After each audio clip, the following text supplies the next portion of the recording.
Hello, ladies and gentlemen, and in this video, I'm going to talk about Citizen Kane. Is it a great film? Depends on who you ask.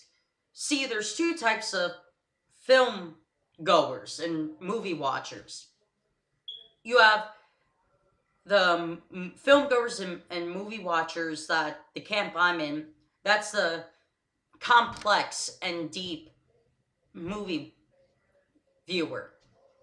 I tend to look not just for dialogue, but for scenes and sets and camera angles that tell a story as well.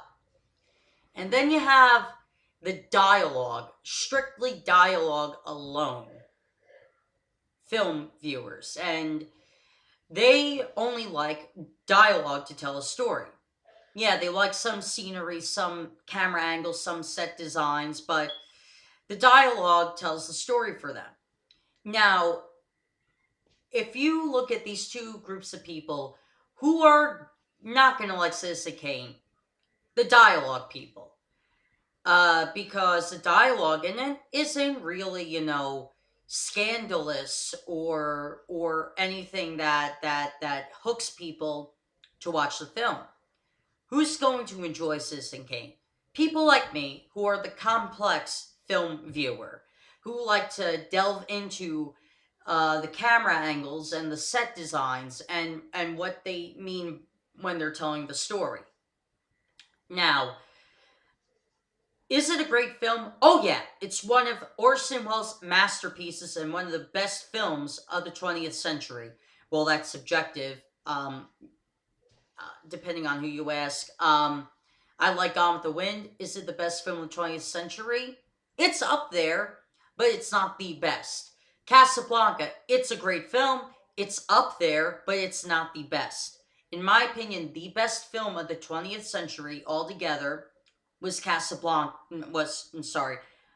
Citizen Kane. Got my C's confused. So,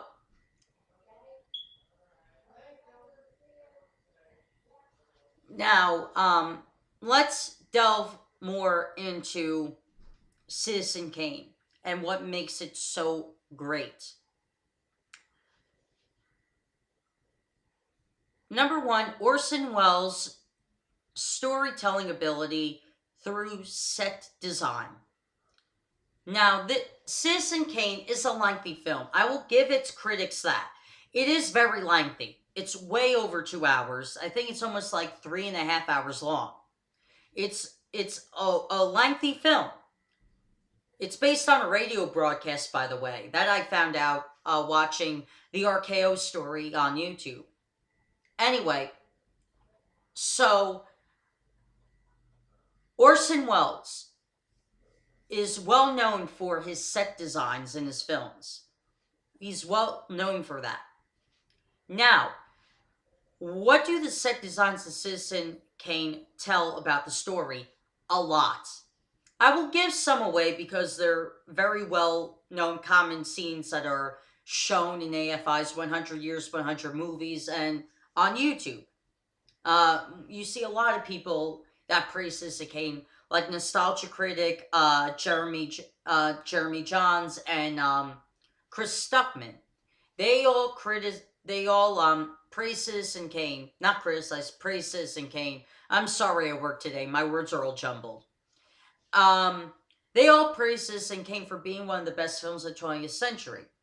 And I praise it as being one of the best films as well.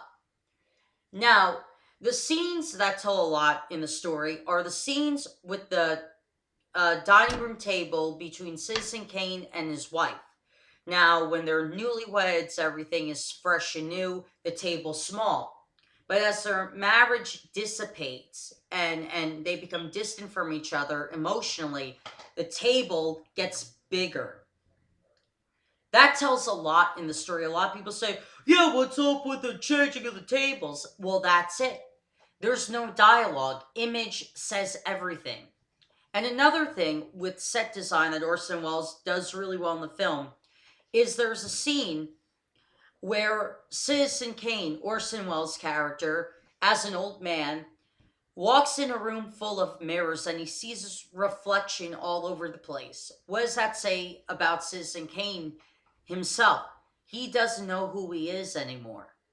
See, when you hold a mirror in front of yourself, you see who you truly are. But he evolves so much in the movie, he has no idea who he is anymore. And that's a big scene as well. That's very capturing about the story. And set design is Orson Welles' um, you know, um, trying to think of the word.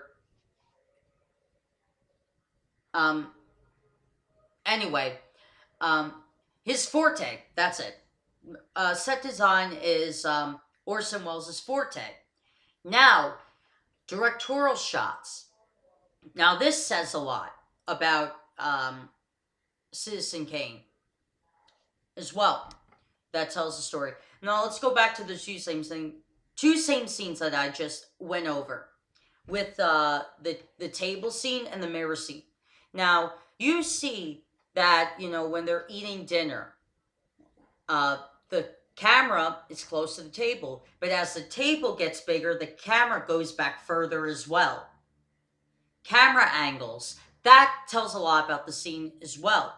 As long with the mirror scene, what's so great about it is that you see as if the camera is a mirror as well. It's right near Citizen Kane, like all those mirrors are. See how amazing that is? How Orson Welles tells a radio broadcast story that he did years ago before making it into a film through set design and through minimal dialogue to tell a story. Minimal dialogue and set design to give the visual to the audience. The visual says everything about the film. And like I said, is Citizen Kane a great film? Yes, it is, but it depends on who you ask. The dialogue people are not going to really enjoy the film, but people like me who are complex in our film viewing, we love it. It's one of our favorite films of all time, our ultimate favorite film. Now, we all have our favorite films in different genres, but when it comes to drama, Citizen Kane is like number one for me. When it comes to war dramas, Gone with the Wind is number one. But anyway, I hope you guys enjoyed this movie review slash, movie chat. But if you have not seen Citizen Kane yet, I suggest see it. It's probably, in my opinion, one of the best films of the 20th century. See you guys.